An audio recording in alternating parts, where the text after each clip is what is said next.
a un vrai travail de prospective. Ah ouais.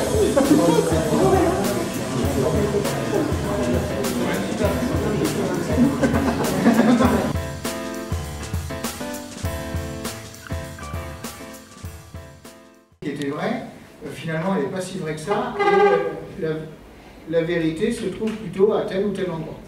Donc là il y a une logique pédagogique pour faire comprendre, parce qu'on est dans des environnements où les idées reçues sont pléthores, alors des fois elles sont vraies, mais des fois elles sont fausses. Et là le professionnel a un vrai rôle d'accompagnement. Communiquer efficacement, donc ça c'est à la fois en termes de message, en termes de ciblage, en termes de fréquence, en termes d'intensité. Donc finalement, on s'aperçoit que le pâtissier demain, il va devoir avoir une vraie stratégie de communication. Finalement, c'est un autre métier. Donc il va falloir certainement qu'il s'arme avec des compétences annexes. Et là, on retombe sur le plus de service. Hein, parce que finalement, le pâtissier, il va falloir qu'il fasse autre chose que de la pâtisserie. Communiquer RH, là justement pour attirer du monde, pour faire connaître la transmission de ces techniques, de ces savoir-faire, donner du sens en fait. Pas du tout en effet, c'est bizarre. C'est celui-là. J'ai dû sauter une page. Mais c'est pas grave, il n'y a pas d'ordre.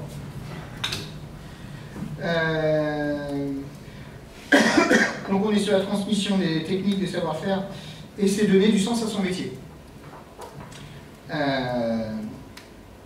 Il va falloir aussi qu'il s'applique la transparence que le client lui demande.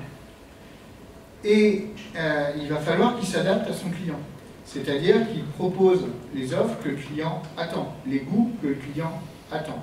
Il peut aussi proposer l'innovation et faire évoluer son client, lui faire comprendre des choses. On retrouve le côté pédagogique.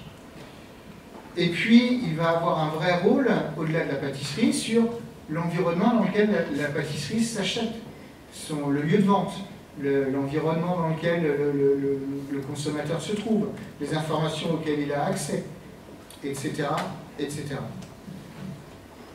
Globalement, il doit donc augmenter ses périmètres. Hein, il devient à la fois pâtissier, mais aussi il doit gérer mille et une choses autour de la communication et de l'image. Il doit adapter son offre sur un optimal de qualité et de service. Ce qu'on va attendre de lui et ce qu'il va devoir produire, c'est des produits simples, bons et bien réalisés. Et quand dans bien réalisé, il y a justement le côté esthétique.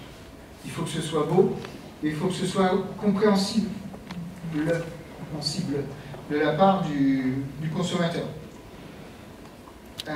On en revient à la problématique économique et la problématique du prix, justement. Il y a l'optimisation du prix de vente. Il faut que le pâtissier de demain, en 2035, maîtrise parfaitement l'optimisation de son prix et qu'il propose, selon ses gammes de produits, les prix justes, adaptés aux besoins de son consommateur, sans pour autant perdre de l'argent en vendant. Donc, adapter des recettes et des produits en fonction de ses cibles. Il faut, comme pour la communication, qu'il adapte son message. Il faut qu'il gagne en agilité, du coup, pour adapter sa gamme de produits vis-à-vis de la demande et répondre à un besoin de surprise. Je sais ce que je veux en allant chercher un éclair au chocolat, mais des fois j'ai envie de découvrir des choses. J'ai envie d'avoir peut-être des produits mensuels ou hebdomadaires différents pour me dire, tiens, je pourrais changer mon éclair au chocolat par autre chose. Et donc il y a ce côté surprise, avoir les politiques de reconnaissance, et pour ça il va falloir qu'on l'accompagne. Il va falloir que la filière se mobilise là-dessus. Capacité à former son personnel pour donner du sens. Rappelez-vous, on parlait de transmission des compétences, transmission des savoir-faire. Et puis, il va y avoir aussi professionnaliser par rapport au management, emmener son équipe, motiver ses équipes, motiver ses troupes, faire que les gens restent en fait. Parce que c'est aussi en faisant participer qu'on rend les gens plus acteurs de son métier.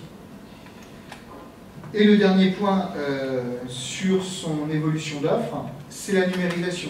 Il faut qu'il intègre totalement le numérique dans l'entreprise, et quand on dit totalement, c'est à la fois sur la distribution, la traçabilité, l'apport des services, mais aussi sur la gestion de la pénurie humaine, puisqu'aujourd'hui, on l'est déjà, et dans le scénario où on l'a identifié, il y a un véritable besoin en matière de main-d'œuvre. Donc ça, ce sont les impacts sur l'offre qui ont une résonance directe avec les impacts pour la filière.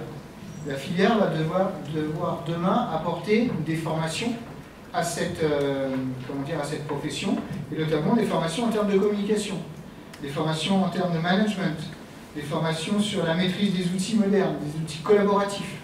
Ce n'est pas des choses qui sont intuitives historiquement dans la manière de faire chez les pâtissiers. Il va falloir aussi que la filière apporte un soutien en termes de transition numérique. Transition numérique, c'est accompagner le personnel sur l'usage des nouveaux outils. Et quand on met le personnel, c'est y compris chef d'entreprise, sur la manière de penser ces processus de production.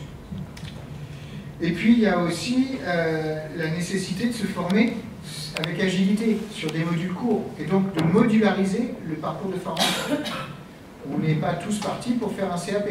On peut se dire, bah tiens, moi j'ai besoin juste de telles compétences sur, je sais pas, les températures de cuisson ou je ne sais quel point particulier de... Et ça, aujourd'hui, il faut cibler les formations, les compétences spécifiques au travers de modules de formation dédiés. Et ça passe aussi par un investissement donc, de la filière au travers des certificats de qualification professionnelle. On en parlait largement dans les, dans les hypothèses par rapport à la montée en compétences. On voit que dans le scénario qu'on a écrit, le poids du CQP est très important au vu de l'évolution des référentiels traditionnels de l'éducation nationale.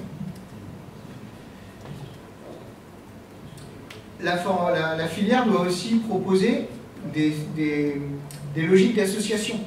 On a vu qu'on avait des problématiques pour sourcer et accompagner, on va dire, les approvisionnements, c'est-à-dire qu'il va falloir rapprocher les offreurs et les demandeurs.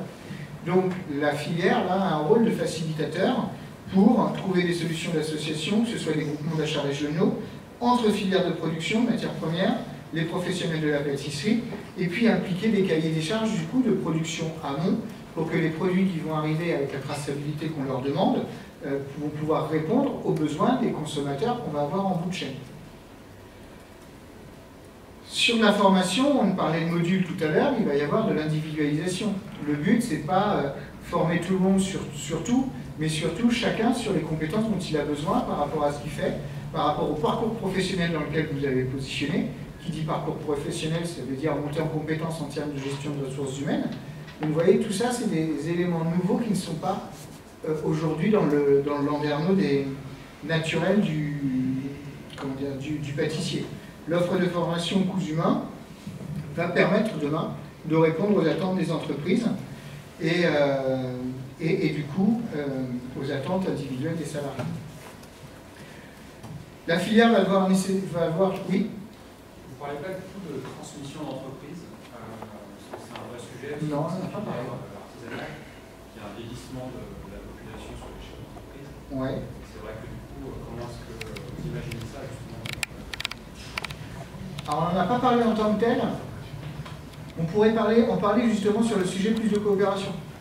Parce que dans la logique de plus de coopération, on est sur cette logique où les branches professionnelles vont faire travailler les acteurs entre eux, et ça peut être un levier pour. Mais en tant que tel, le sujet n'est pas ressorti. Hein, Enfin, là, on parle surtout des artisans, mais au niveau des entreprises industrielles, c'est la même chose. La transmission des grosses sociétés, ça devient un gros problème. Et donc, il y a quand même maintenant beaucoup d'assemblages de grosses sociétés qui font avec des actionnaires multiples énormes. Et ça tend à concentrer les filières. Ben, du coup, j'ai envie de vous dire, d'autant plus important la coopération interfilière, interbranche. Parce que justement, ça va nécessiter du coup des formations transverses avec des besoins identiques et l'accompagnement des acteurs.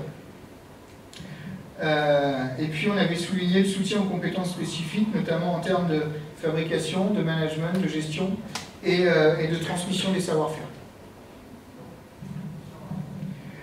Alors, voilà les impacts qu'on a identifiés pour la demande, pour l'offre, pour la filière. Par rapport à ça, le but, faire de la prospective pour faire de la prospective, ça a peu de sens. Hein. Le but, comme je vous le disais initialement, c'est de se mettre en action. Et donc, les grandes pistes d'action, en action par rapport à l'environnement dans lequel on est, hein. Vous êtes chez les compagnons du devoir, le but c'est aussi